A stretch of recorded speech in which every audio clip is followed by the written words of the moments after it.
personally have been following the X-22 report for quite some time right now. I honestly, and I know what the work that Dave does here on this site, and I just want to thank you for letting me be a part of what you're doing, brother. Hey, thank you very much for the compliment, and thanks for being on here, man. I really do appreciate it.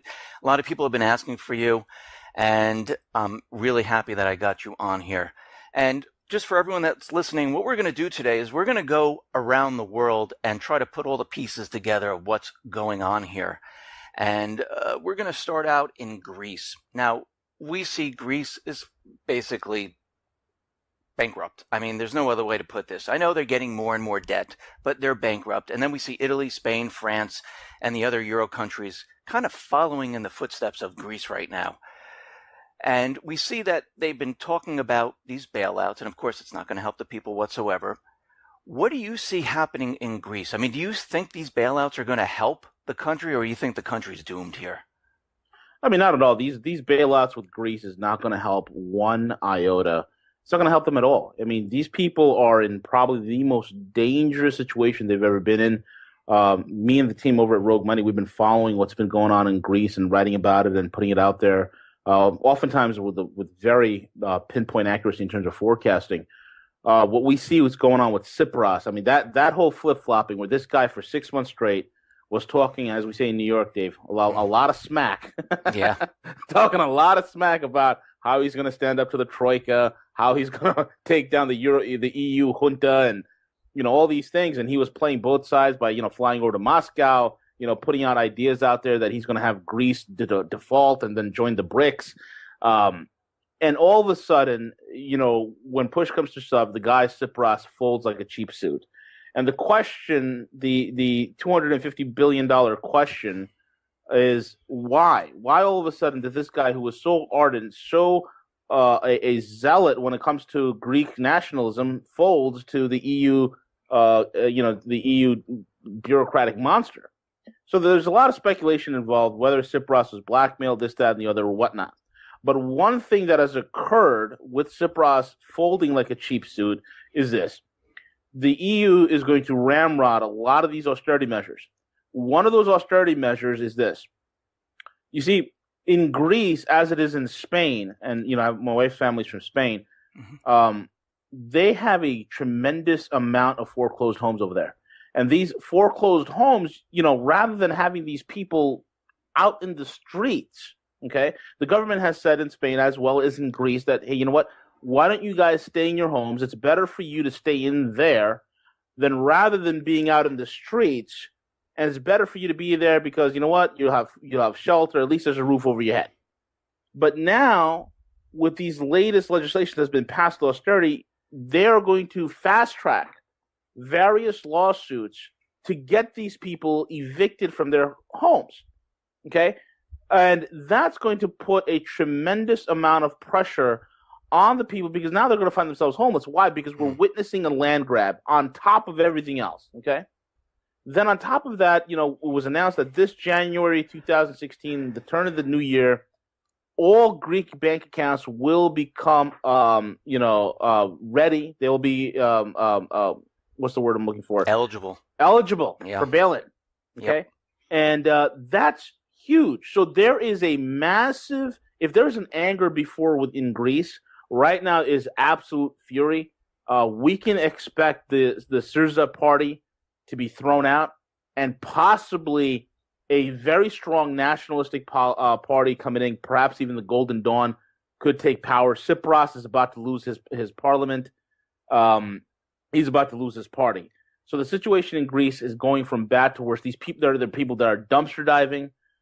It's so bad, Dave. I don't know if you know this or not, but when parents when there's new children being born into families, what they're doing in Greece is that, there's so many abandoned kids because nobody can afford to feed these kids. Families are leaving them on the doorsteps of police stations, fire stations, governmental buildings. And now the government has issued cardboard boxes that have a signal on top that's a flashing beacon and also makes a noise. You simply put your kid in the box and you leave him somewhere and leave a noise, and the government official will pick the kid up to go to an orphanage.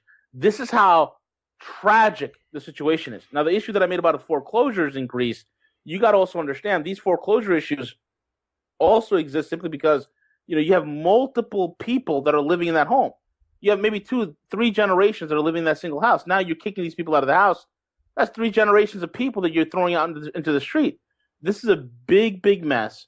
On top of that, the massive infrastructure grabs that are going on with bridges, with roads, with utility companies, all these things are happening, and we're seeing the solution for these animals in Brussels that sit in the EU, and that solution is to devour everything. These crazy nut jobs.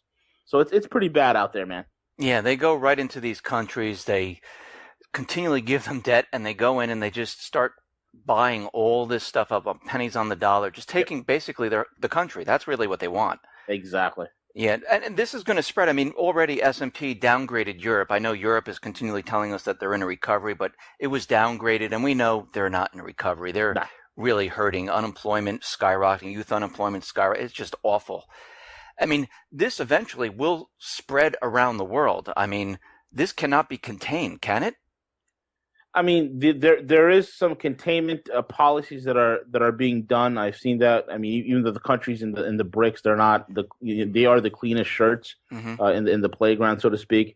But for instance, David, like yesterday I woke up and there was 23 world markets that are in some sort of collapse or whatnot. And I tweeted out there, I said, you know what, there are 23 major markets that are in collapse. Most of them are in the ASEAN region right now. Some of them are in the emerging economies. And the answer to these nations, the answer for them to weather these coming storms, to come out on the other side viable and winning, is to de-dollarize. Because they'll go through a little bit of pain, but they will not sink. If they can de-dollarize, if they can shore up on hard assets, and we're seeing those moves also happening with China. They are getting very bold with what they're doing. You mentioned China. We see their stock market has dropped quite a bit. Yep. We also see the explosion in Tianjin. I mean, what do you think happened there? Tianjin it's pretty interesting. The verdict is still out. I've talked to some of my intel guys who are who have backgrounds in physics and who served in various clandestine as well as military operations. And these guys have said to me, one of them in particular, my buddy Wayne, my buddy W, he said it best. He said, when you look at the explosion, it doesn't look like something that was an explosive device, just the physics of it from the floor on out. Mm-hmm. But it looks like something came from above impacting in, which this was before anybody was talking about rods of God and all these other, was it a missile strike, whatever, or nuke. I mean, there's no radiation there. But this is before anybody was talking about that. He mentioned that. And then, and this is before I even seen the pictures of this, 5-acre lake that is formed in that area. And I'm saying to myself, my God, this is something definitely happened there. I mean, we know that there was 2 explosions. One was the small minor one, which I believe was the quote unquote chemical explosion. Okay, it was a small minor chemical explosion that did occur, but somehow it was timed and sequenced in such a way that chemical explosion was able to provide cover for the much larger explosion that took place immediately after that. Right. So I believe, and and talking with some of my guys, that there was some sort of a kinetic weapon used, and we know that these kinetic weapons, like you take a tungsten rod, or when these guys are talking about the rods of God, and you're able to launch it from space with pinpoint accuracy, you reach a velocity of 32,000 feet per second. You're looking at Mach 30 plus. There's no way to defend against that. There's no traceability. You have plausible deniability, and I think it's moving so fast. It's cameras will have a hard time. I mean, regular cameras can't even pick it up. So it's something definitely happened in Tianjin. And the craziest thing is that Tianjin attack happened within 24 hours of the Chinese saying, hey, we're devaluing our currency, which is their way of saying that we're depegging from the dollar. And they did depeg. And within 24 hours, we see this strike. And then today it was announced, actually late last night, it was announced that the U.S. is getting kicked out of Djibouti, and China is going to be sending, their troops to take over there. And one of the things that have been leaking out in the intel world for some time, there's been a little proxy conflicts all over the world between the U.S. and the Chinese and the Russians. And one of those hotspots was, Djibouti, which is situated on the Horn of the western side of Africa, the Horn of Africa over there, and it's a critical, integral part for the Suez Canal, the Middle East, the flow of oil. Very strategic location, and then the Chinese have come in there, and they're spending 400 million renovating their ports. They're spending $3.5 billion on rail. I mean, they're just coming in with infrastructure deals that are just too sweet to ignore. And we're seeing the U.S. getting kicked out. We're seeing the Chinese coming in. So there's a lot of things that are happening behind the scenes, Dave. There's no doubt there's some serious power plays that are occurring. The laughable announcement of China saying, "Yeah, we only got 1,650 metric tons of gold," which is ridiculous. I mean, they're 20,000 metric tons plus from everyone that I've talked to. Right. And then right after they announced their gold holdings, they get, I've been saying it for 10 months that China has no desire to be part of the IMF and their trash basket of currencies called the SDR. And so the Chinese get kicked out of the IMF. And for all intents and purposes, the IMF is a unfunded white elephant. It's a proxy agency of a club of debtors.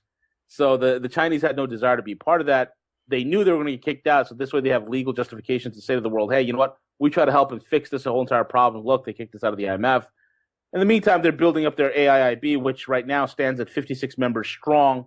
The BRICS have grown to about 135 nations that are behind it. I mean, they see the handwriting on the wall.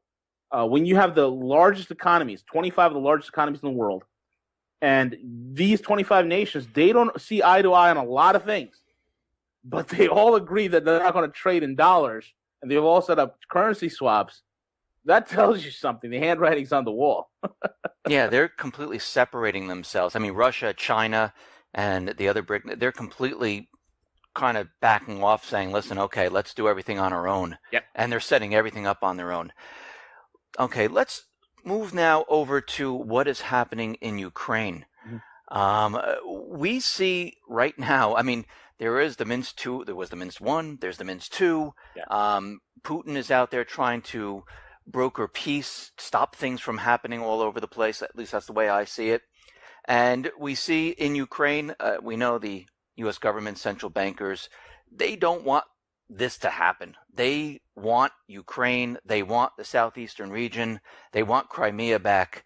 I mean, do you see war breaking out there? I mean, there's always a potential for war, but the Russians have that area on lockdown. For instance, mm-hmm. the numbnuts over at NATO who are beating their little chests and saying, mm-hmm. "Oh yeah, we're going to set up combat air patrols in the Ukraine." And what did Putin do within a matter of days? He set up S-400 surface-to-air missiles. S-400s are the most advanced missiles in the world. I mean, it is a pretty much 100% kill ratio, and we have no counter to it. I mean, this is a missile that flies at Mach 7 hypersonic speeds. It does 120 G maneuvers. There's no way to counter it. And the S-400 can track stealth aircraft. That's one thing I want to make it clear. So any notion of some American propagandists out there saying, "Oh yeah, we're going to fly our stealth B-2 stealth fighters," okay. So the F-35 would be no match. The F-35 is a flying pig. Yeah. I've been saying it for years. It's horrendous. I mean, a MiG-21 from the 60s will shred an F-35 in a dogfighter. That's a fact. Yeah. So the Russians put that S-400 batteries and S-300 batteries right there. So that nullifies any sort of combat air patrol that they can set up, and those batteries could take down those aircraft in Ukrainian territory with no problem. So Ukraine is devolving into a failed state. Isn't it pretty interesting? The question is, why does the EU want all the land in Ukraine? Why do they want? It's the same reason why they want all the land in Greece. What's on the shores of Greece? Well, Greece is sitting on a very large natural gas deposit. Ukraine is the same thing, but it's not in the mainland Ukraine. It happens to be in the Crimea. Right in the Black Sea, there's a large natural gas deposit. Putin knows this, okay? So that's what this whole entire squabble is about. It's all about energy. It's all about control of energy. And the U.S. at this point doesn't care if they start, some sort of a massive war in the process. These guys are nuts. And one of the things, Gerald Celente said it best: when people have nothing left to lose, they lose it. And the U.S. is getting to that point. It's getting very dangerous, and they're getting very desperate. And desperate people always do stupid things. So Ukraine, what do we got going on? We have Nazis that are running rampant. We have oligarchs that are fighting each other. This is all things that we've talked about in Rogue Money for quite some time right now. In fact, one of the contributors to Rogue Money is a guy named James, the Russian analyst, writes the best darn articles, the most in-depth intelligence reports on Russia and Ukraine I've ever read in my entire life. And I'm not saying it because the guy just writes for the site. I'm saying this guy's amazing. He's been on the radio show a few times. Dave, if you ever want to interview him, I recommend you want to get a real ground level what's going on in Russia and Ukraine. That's the guy to talk to. Okay. But Ukraine is spiraling into a failed state. Battles between oligarchs. It's turning into a narco state, which is, kind of what happens wherever the U.S. and NATO goes.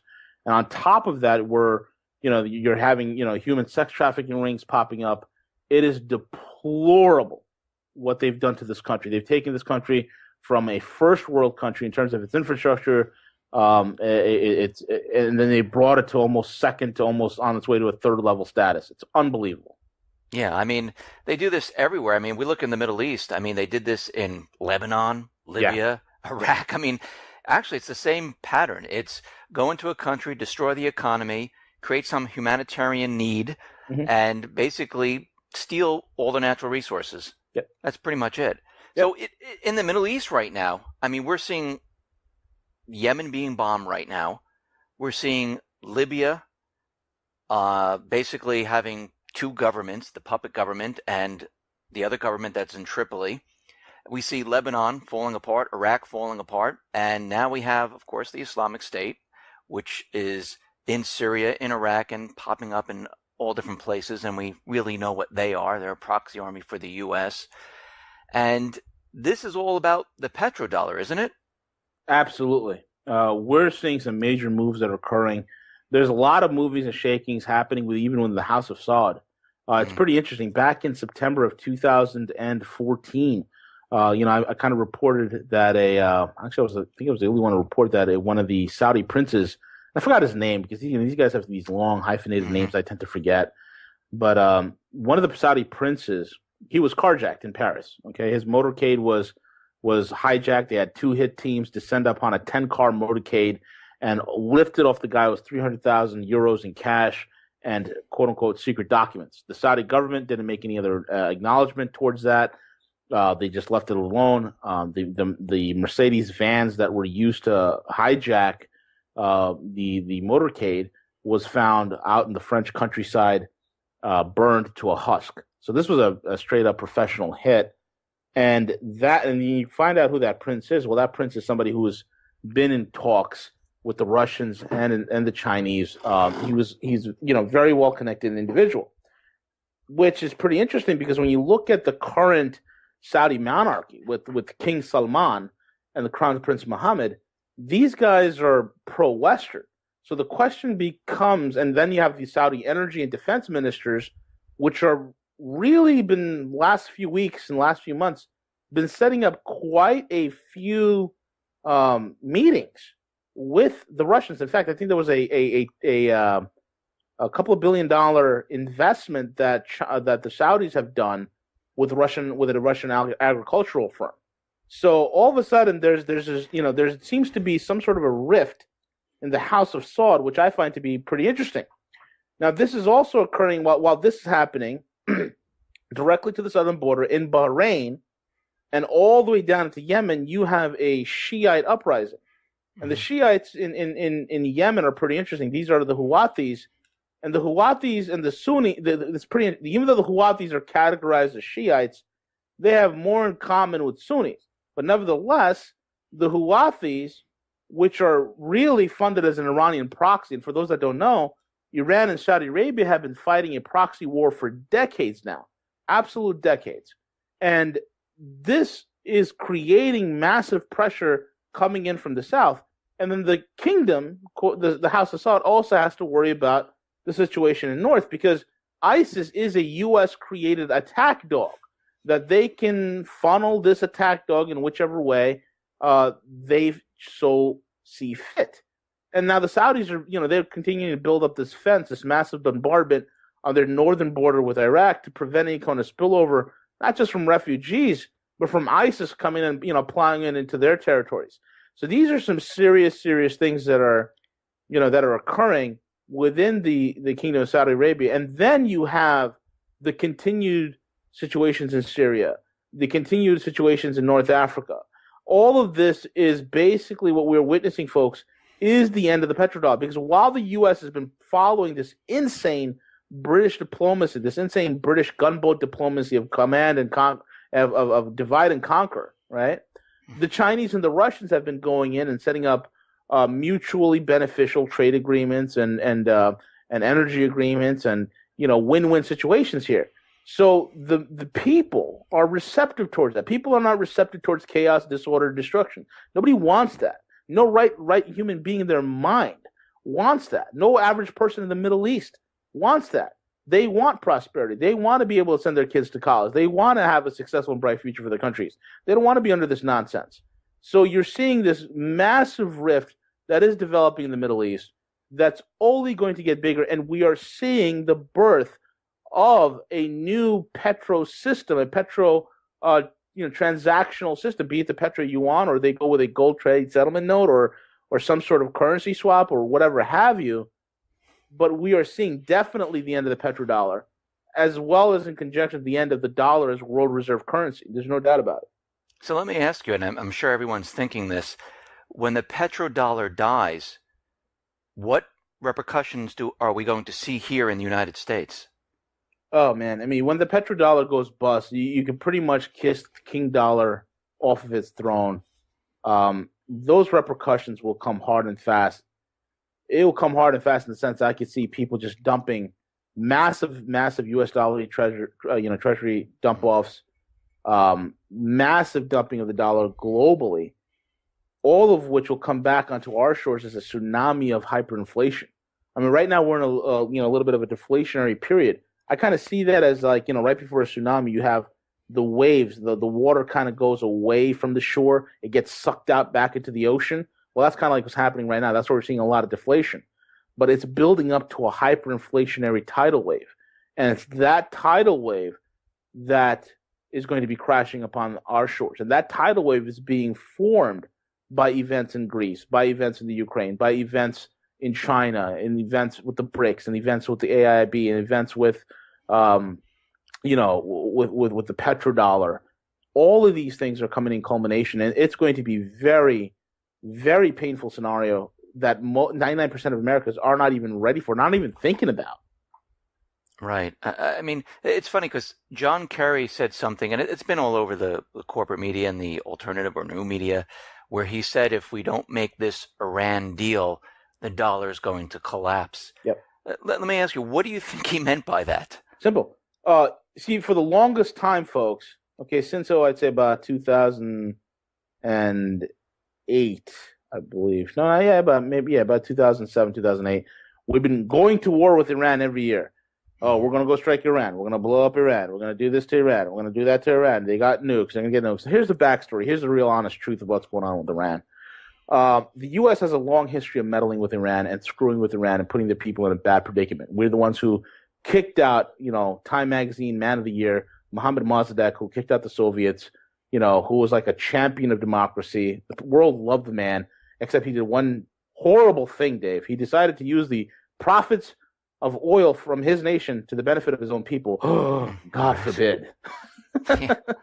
So Mossadegh, was deposed, and we put in the Shah of Iran and the Savak, and it was like the most dangerous, most horrendous time in Iranian history. And then you have the religious revolution with the Ayatollah Khomeini. Fast forward to today. Well, Iran is, most people, if you get out of your Western thinking glasses, I deal business with Persians, with Iranians. They are a very secular society. Okay, don't let it fool you. They're very educated. They're very smart. They're not Arabs. Okay, and there's a clear distinction. There's a very clear distinction between Persian mentality and Arab mentalities. Two different things. And the other thing is, no one's ever conquered Persia. Nobody has. Okay, so it's a different type of fighting spirit those people have. The Iranians have been sitting on oil. In fact, the dirty little secret is Iran has more oil than Saudi Arabia. And Iran, if given, see, the thing that makes Saudi oil so wonderful, folks, is not because it's the most abundant oil supply in the world. That would be the Russians. What makes Saudi oil so wonderful is that they're able to extract it out of the ground in the cheapest possible way, with the least amount of cost. That's what makes it so amazing. The Iranians have the same thing, but the lack is they do not have refinery capabilities in order to refine it and bring their oil into the market. This has been a huge problem for many decades. So the Iranians are like, okay, you know what? We can't, we don't have the electrical infrastructure in place to set up these refineries to adequately refine oil. We need to really ramp up our electrical infrastructure, and the way to do that is not, solar power, it's not wind generators, it's actually nuclear power, okay? The dirty word, nuclear power, okay? Mm-hmm. So Iran says, okay, we need to build nuke plants. And all of a sudden, the U.S. realizes that if the Iranians were able to develop their own oil and their own nuclear plants to refine the oil, they can bring oil to market, and they don't have to price it in dollars, because they're willing to sell it to the Chinese, they're willing to sell it to the Russians in gold and in or their own currencies. And we've seen the whole Iranian, Turkey, Indian, for lack of a better word, I don't know, that triangle of that deal they had going on, where the Indians and the Turks bought Iranian oil and paid for it in gold, and Turkey played as the intermediary for that whole entire transaction. So the Iranians are willing to do that. The U.S. knows this. So the U.S. is like, wait a minute, if they are allowed their oil reserves, which many are estimating to be 5 to 7 times bigger than Saudi Arabia, that is going to be a huge threat to the petrodollar, number one. Number two, it's going to give other nations an idea, hey, maybe we should sell our oil in non-dollar terms. Maybe Venezuela would say, hey, you know what, maybe we should do that. Maybe Nigeria would say, hey, maybe we should do that. And it will spread throughout the entire OPEC. Because, OPEC is the way it is because Saudi Arabia is the biggest player on the block. But here's the Iranians. They're bigger than the Saudis. They happen to be in the same neighborhood. And they're selling it in non-dollar terms. Oh, that's a no-no. So when the Iranians said, hey, we need nuclear power, the U.S. is like, no. And the Iranians are like, all right, fine. You know what? This is what we'll do. We'll take our oil. We'll give it to you guys. You guys refine it for us and give it back to us, and we'll pay you.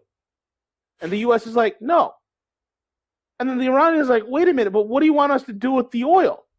And for lack of a better word, the U.S. said, eat it and die. Basically, eat your oil and die. Because the Iranians like, we have all these resources, but you're preventing us from developing. And all of a sudden, that's when you have the whole, what's that former? Ahmadinejad said he's going to wipe Israel off the face of the... Folks, let me tell you something about Iran. And there's a clear distinction, and I need people to understand this, between Israel, Zionism, and Judaism. These are 3 very distinct things, okay? Judaism is not Zionism, and Zionism is not Judaism.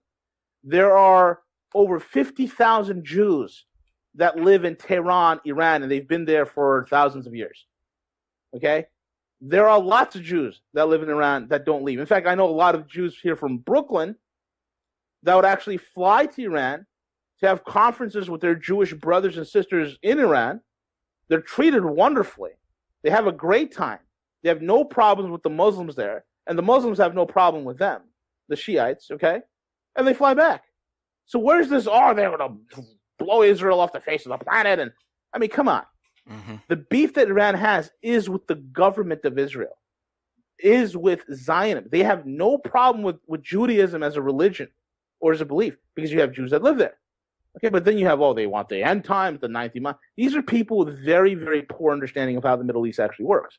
So that's what's going on in Iran. So when Kerry literally said, if we don't strike this deal, because now the Russians and the BRICS and the rest of the world are helping to develop Iranian oil. The Russians have, they're about to do the deal with Iran as they did with Turkey, that they're going to develop all Turkey's nuclear power plants.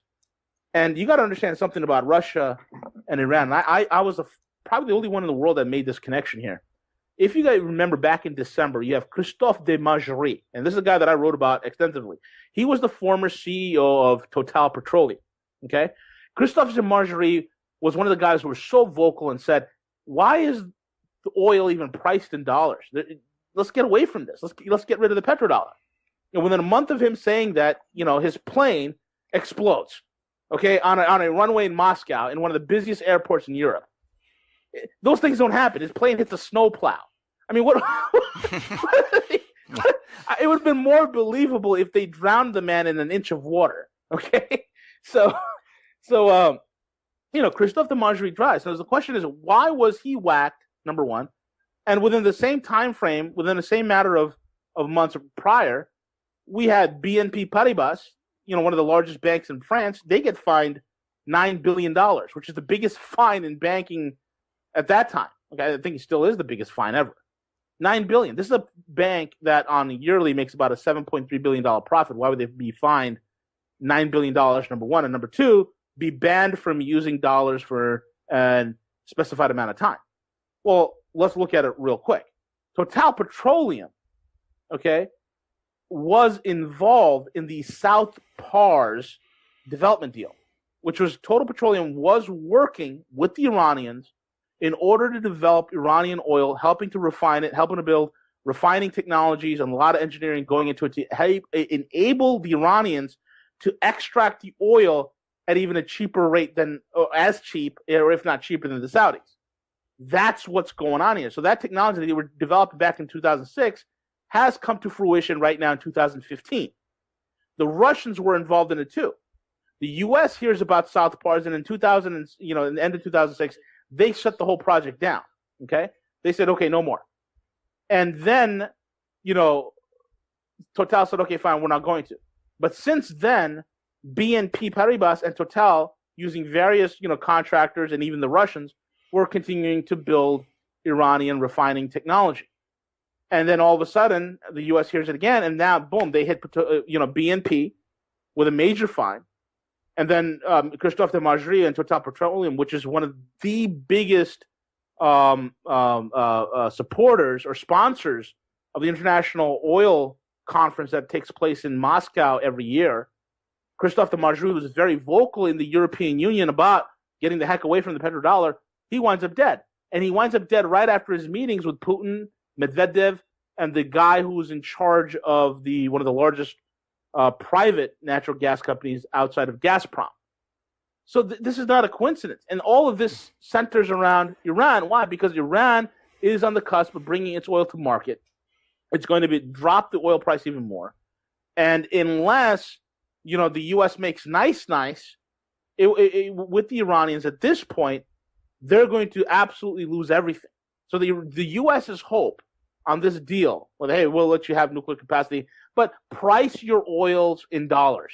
And the Iranians are like, okay, sure, buddy. Throwing up the okay side. Yeah, okay, sure, buddy. We'll price it in dollars. Yeah, no problem. So this is the idiocy. This is like amateur hour at the White House. This is amateur hour at the State Department. The Iranians will have that the nuclear capacity. They will have the refining capacity, but they will not price their oils in dollars. The entire Middle East knows this. They all know it. The Saudis know it.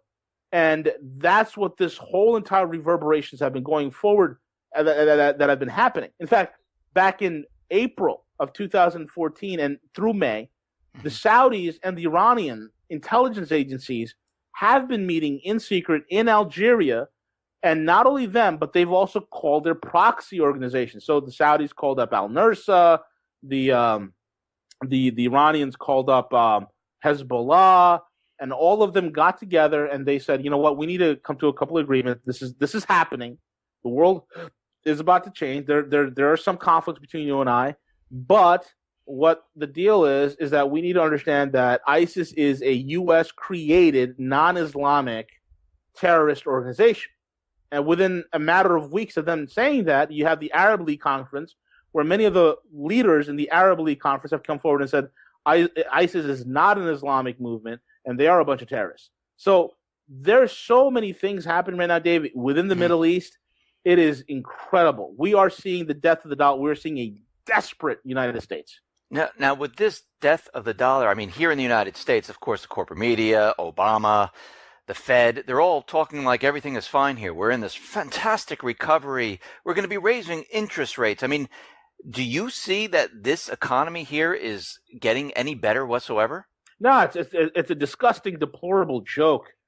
Anybody could take apart the economy in very very quickly and very easily.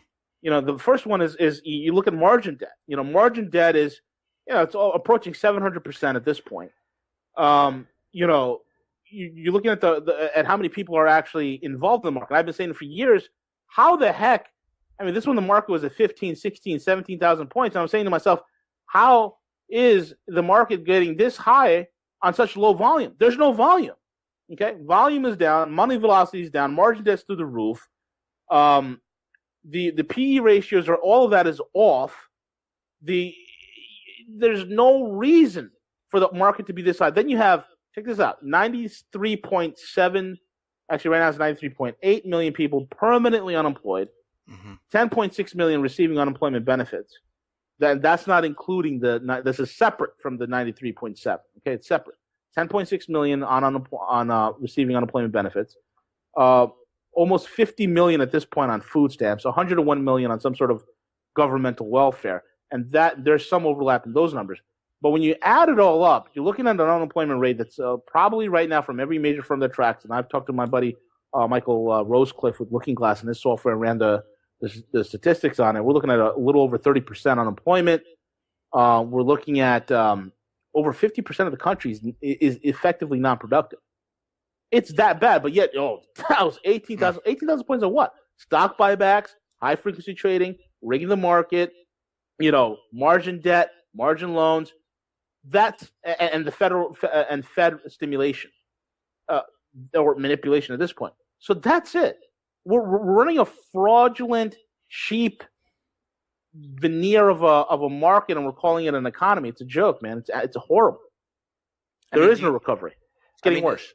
Yeah, I mean, do you think the Fed? I mean, they keep talking about interest rate hikes. Like, what do you think they're using this for? Let me just ask you, what do you think they're continually coming out saying? Oh, we're going to raise interest rates. Why do you think they're continually saying this? I think they're continually saying that simply because it gives the suckers that are currently in the market and the con artists, letting them know that, hey, you know what?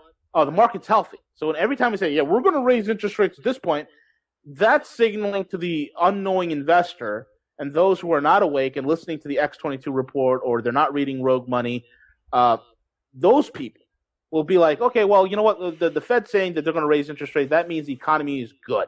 It's getting to a level where the Fed doesn't need to tamper with it. And in fact, they stopped QE, which is nonsense. The QE is still continuing. It's continuing in stealth. They are buying their own debt and they're hiding their own debt. That's what they're doing. That's what QE is all about at this point. So they can't raise rates. If they raise rates, let's say like 2%, you can say goodbye to the housing market. It's done. The housing market is done. 2% raise in the interest rate, just to 2%, right, from 0 to 2%. Over. You're looking at like a 40% collapse in housing values.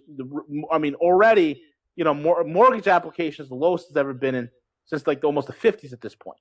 Okay, but yet housing prices are going up based on what? Well, you got BlackRock, and you got Goldman Sachs, you got all these companies, even foreign national companies that are buying your Chinese companies that are buying U.S. real estate, think it's a great investment. Let's get on in. Party's great. So this. Go ahead. No, I'm sorry. Go ahead. No, this party is going to end very badly, Dave. No doubt. Let me ask you, from everything that we've been seeing, with the petrodollar dying, what's happening in China, what's going on in Ukraine, we see the economy is really not improving. How do you think this is all going to end here? I mean, what should people expect to see happen when this thing completely falls apart? I mean, my God, it's we're going to see. There's an old saying, and Dave, you know this. People always say that that hyperinflation is like the Grim Reaper, that no one is looking for it, and then it suddenly happens, and it happens very quickly. I mean, could you imagine Weimar Germany, day to day, the price fluctuations of the Deutschmark back then, and imagine how it's going to be today with everything being computerized. The hyperinflation is going to be 10 times worse. maybe 100 times faster. And it's going to come upon us unawares. And if people are not ready, and folks, people, it's not that you just, shore yourself up to survive. We need to get to know our neighbors. We need to get to know our communities, because the end game here, folks, is, look, the government is making preparations for them to stay viable on the other end of this. We need to do the same, because the game right now is he who wins on the other side of this collapse is the one who gets to dictate what happens in the next 20, 30, 40, 50 years. Okay?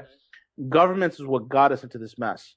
We don't need that fat, bloated, disgusting, putrid behemoth to be the last entity standing on the other side of this. We, the people, have to get back to being the people, being the educated, knowledgeable citizenry that has the ability to guard sacred liberty and the responsibility to keep our republic. That's who we have to be. So we have to stay winning on this side. It's great that people are listening to the X22 report, roguemoney.net, and the great work that sites like Dave's and mine, and we're all putting out there. But we have to take action in being the great communities that we once were and get out of this nonsense, because if we can win on the other side of this, we can get our country back. We can, get government out of the way. We can end this bloated bureaucracy that is sucking the wealth out of all of us. That's the only answer, Dave. Yeah. Do you think, I completely agree with you, and I tell people all the time to be prepared. I mean, do you see food shortages? Do you see riots? Do you see people, well, we know they're going to lose their jobs. I mean, that's just a given. I mean, you see all this coming. Oh, absolutely. I mean, you look at all the supply chains. Supply chains are run paper thin at this point, okay? Money velocity is practically zero, which is freezing up the credit markets, which is creating a solvency crisis. And you look at companies like Walmart and your major super, grocery stores that depend on credit in order to buy their inventory, pay their employees, the whole 9 yards. That's affecting them big time. In fact, let me give you an example. Just recently, past a week ago, a Walmart supercenter not too far from where I live, a major Walmart supercenter, which was 24 hours, and you've all been to Walmart supercenters, they're all 24 hours. This one closes at 12 a.m. now. They're not 24 hours anymore. It's unbelievable. These are just the signs, folks. These things are coming to a head without a doubt. Listen, V, I really appreciate you coming on the X22 Report Spotlight. Like I said, you can reach him at roguemoney.net. Just go right to his website. He has all the information there. I'll be putting all the links at the bottom of this video. V, thank you very much for all this great information. Dave, it's my pleasure. Thank you for allowing me to be on, and thank you for the awesome work you do. And folks, you need to listen to X22. The Gorilla recommends it. I watch Dave's videos on YouTube. It's various lawsuits to get these people evicted from their homes, okay? And that's going to put a tremendous amount of pressure on the people, because now they're going to find themselves homeless. Why? Because we're witnessing a land grab on top of everything else, okay? Then on top of that, it was announced that this January 2016, the turn of the new year, all Greek bank accounts will become, ready. They will be, what's the word I'm looking for? Eligible for bail-in. Okay, yep. And that's huge. So there is a massive. If there's an anger before within Greece, right now is absolute fury. We can expect the Syriza party to be thrown out, and possibly a very strong nationalistic party coming in. Perhaps even the Golden Dawn could take power. Tsipras is about to lose his parliament. He's about to lose his party. So the situation in Greece is going from bad to worse. These people are the people that are dumpster diving. It's so bad, Dave. I don't know if you know this or not, but when there's new children being born into families, what they're doing in Greece is that there's so many abandoned kids because nobody can afford to feed these kids. Families are leaving them on the doorsteps of police stations, fire stations, governmental buildings, and now the government has issued cardboard boxes that have a signal on top that's a flashing beacon and also makes a noise. You simply put your kid in the box and you leave him somewhere and leave a noise, and the government official will pick the kid up to go to an orphanage. This is how tragic the situation is. Now, the issue that I made about the foreclosures in Greece, you got to also understand these foreclosure issues also exist simply because you have multiple people that are living in that home. You have maybe 2-3 generations that are living in that single house. Now you're kicking these people out of the house. That's 3 generations of people that you're throwing out into the street. This is a big, big mess. On top of that, the massive infrastructure grabs that are going on with bridges, with roads, with utility companies, all these things are happening, and we're seeing the solution for these animals in Brussels that sit in the EU, and that solution is to devour everything. These crazy nut jobs. So it's pretty bad out there, man. Yeah, they go right into these countries. They continually give them debt, and they go in and they just start buying all this stuff up on pennies on the dollar, just taking basically the country. That's really what they want. Exactly. Yeah, and this is going to spread. I mean, already S&P downgraded Europe. I know Europe is continually telling us that they're in a recovery, but it was downgraded, and we know they're not in a recovery. They're really hurting. Unemployment skyrocketing, youth unemployment skyrocketing. It's just awful. I mean, this eventually will spread around the world. I mean, this cannot be contained, can it? I mean, there is some containment policies that are being done. I've seen that. I mean, even though the countries in the BRICS, they are the cleanest. Want this to happen. They want Ukraine. They want the southeastern region. They want Crimea back. I mean, do you see war breaking out there? I mean, there's always a potential for war, but the Russians have that area on lockdown. For instance, the numbnuts over at NATO, who are beating their little chests and saying, "Oh yeah, we're going to set up combat air patrols in the Ukraine." And what did Putin do within a matter of days? He set up S-400 surface-to-air missiles. S-400s are the most advanced missiles in the world. I mean, it is a pretty much 100% kill ratio, and we have no counter to it. I mean, this is a missile that flies at Mach 7 hypersonic speeds. It does 120 G maneuvers. There's no way to counter it. And the S-400 can track stealth aircraft. That's one thing I want to make it clear. So any notion of some American propagandists out there saying, "Oh yeah, we're going to fly our stealth B-2 stealth fighters," okay. So the F-35 would be no match. The F-35 is a flying pig. Yeah. I've been saying it for years. It's horrendous. I mean, a MiG-21 from the 60s will shred an F-35 in a dogfighter. That's a fact. Yeah. So the Russians put that S-400 batteries and S-300 batteries right there. So that nullifies any sort of combat air patrol that they can set up, and those batteries could take down those aircraft in Ukrainian territory with no problem. So Ukraine is devolving into a failed state. Isn't it pretty interesting? The question is, why does the EU want all the land in Ukraine? Why do they want? It's the same reason why they want all the land in Greece. What's on the shores of Greece? Well, Greece is sitting on a very large natural gas deposit. Ukraine is the same thing, but it's not in the mainland Ukraine. It happens to be in the Crimea. Right in the Black Sea, there's a large natural gas deposit. Putin knows this, okay? So that's what this whole entire squabble is about. It's all about energy. It's all about control of energy. And the U.S. at this point doesn't care if they start, some sort of a massive war in the process. These guys are nuts. And one of the things, I think Gerald Celente said it best, when people have nothing left to lose, they lose it.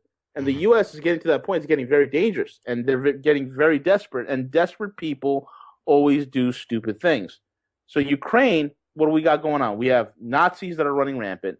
We have oligarchs that are fighting each other. This is all things that we've talked about in Rogue Money for quite some time right now. In fact, one of the contributors to Rogue Money is a guy named James, the Russian analyst, writes the best darn articles, the most in-depth intelligence reports on Russia and Ukraine I've ever read in my entire life. And I'm not saying it because the guy just writes for the site. I'm saying this guy's amazing. He's been on the radio show a few times. Dave, if you ever want to interview him, I recommend you want to get a real ground level what's going on in Russia and Ukraine. That's the guy to talk to. Okay. But Ukraine is spiraling into a failed state. Personally, I've been following the X-22 report for quite some time right now. I honestly, and I know what the work that Dave does here on this site, and I just want to thank you for letting me be a part of what you're doing, brother. Hey, thank you very much for the compliment. And thanks for being on here, man. I really do appreciate it. A lot of people have been asking for you, and I'm really happy that I got you on here.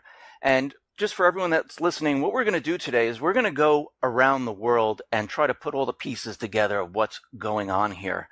And we're going to start out in Greece. Now, we see Greece is basically bankrupt. I mean, there's no other way to put this. I know they're getting more and more debt, but they're bankrupt. And then we see Italy, Spain, France, and the other Euro countries kind of following in the footsteps of Greece right now. And we see that they've been talking about these bailouts, and of course, it's not going to help the people whatsoever. What do you see happening in Greece? I mean, do you think these bailouts are going to help the country, or do you think the country's doomed here?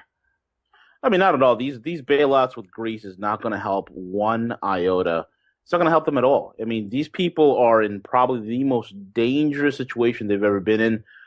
Me and the team over at Rogue Money, we've been following what's been going on in Greece and writing about it and putting it out there. Oftentimes with very pinpoint accuracy in terms of forecasting. What we see what's going on with Tsipras, I mean, that whole flip-flopping where this guy for 6 months straight was talking, as we say in New York, Dave, a lot of smack. Yeah.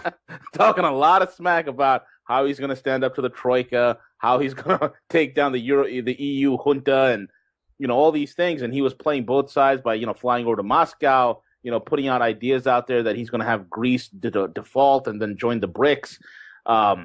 And all of a sudden, when push comes to shove, the guy Tsipras folds like a cheap suit. And the question, the $250 billion question is why? Why all of a sudden did this guy who was so ardent, so a zealot when it comes to Greek nationalism folds to the EU, the EU bureaucratic monster? So there's a lot of speculation involved, whether Tsipras was blackmailed, this, that, and the other, or whatnot. But one thing that has occurred with Tsipras folding like a cheap suit is this. The EU is going to ramrod a lot of these austerity measures. One of those austerity measures is this. You see, in Greece, as it is in Spain, and my wife's family's from Spain, they have a tremendous amount of foreclosed homes over there. And these foreclosed homes, rather than having these people out in the streets, okay, the government has said in Spain as well as in Greece that, hey, you know what? Why don't you guys stay in your homes? It's better for you to stay in there than rather than being out in the streets. And it's better for you to be there because, you know what? You'll have shelter. At least there's a roof over your head. But now, with these latest legislation that's been passed to austerity, they're going to fast track a way of saying that we're depegging from the dollar. And they did depeg. And within 24 hours, we see this strike. And then today it was announced, actually late last night, it was announced that the U.S. is getting kicked out of Djibouti and China is going to be sending, their troops to take over there. And one of the things that have been leaking out in the intel world for some time, there's been a little proxy conflicts all over the world between the U.S. and the Chinese and the Russians. And one of those hotspots was, Djibouti, which is situated on the horn of the western side of Africa, the Horn of Africa over there. And it's a critical, integral part for the Suez Canal, the Middle East, the flow of oil. Very strategic location. And then the Chinese have come in there and they're spending $400 million renovating their ports. They're spending $3.5 billion on rail. I mean, they're just coming in with infrastructure deals that are just too sweet to ignore. And we're seeing the U.S. getting kicked out. We're seeing the Chinese coming in. So there's a lot of things that are happening behind the scenes, Dave. There's no doubt there's some serious power plays that are occurring.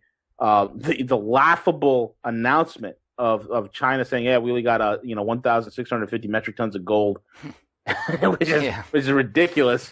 I mean, they're 20,000 metric tons plus from everyone that I've talked to. Right. And then right after they announced their gold holdings, they get, I've been saying it for 10 months that China has no desire to be part of the IMF and their trash basket of currencies called the SDR. And so the Chinese get kicked out of the IMF. And for all intents and purposes, the IMF is a unfunded white elephant. It's a proxy agency of a club of debtors. So the Chinese had no desire to be part of that. They knew they were going to get kicked out, so this way they have legal justifications to say to the world, hey, you know what? We try to help and fix this whole entire problem. Look, they kicked us out of the IMF. In the meantime, they're building up their AIIB, which right now stands at 56 members strong. The BRICS have grown to about 135 nations that are behind it. I mean, they see the handwriting on the wall. When you have the largest economies, 25 of the largest economies in the world, and these 25 nations, they don't see eye to eye on a lot of things, but they all agree that they're not going to trade in dollars, and they've all set up currency swaps. That tells you something. The handwriting's on the wall. Yeah, they're completely separating themselves. I mean, Russia, China, and the other BRIC, they're completely kind of backing off, saying, listen, okay, let's do everything on our own. Yep. And they're setting everything up on their own. Okay, let's move now over to what is happening in Ukraine. We see right now, I mean, there is the Minsk 2, there was the Minsk 1, there's the Minsk 2. Yeah. Putin is out there trying to broker peace, stop things from happening all over the place. At least that's the way I see it. And we see in Ukraine, we know the U.S. government, central bankers, they don't shirts in the playground, so to speak.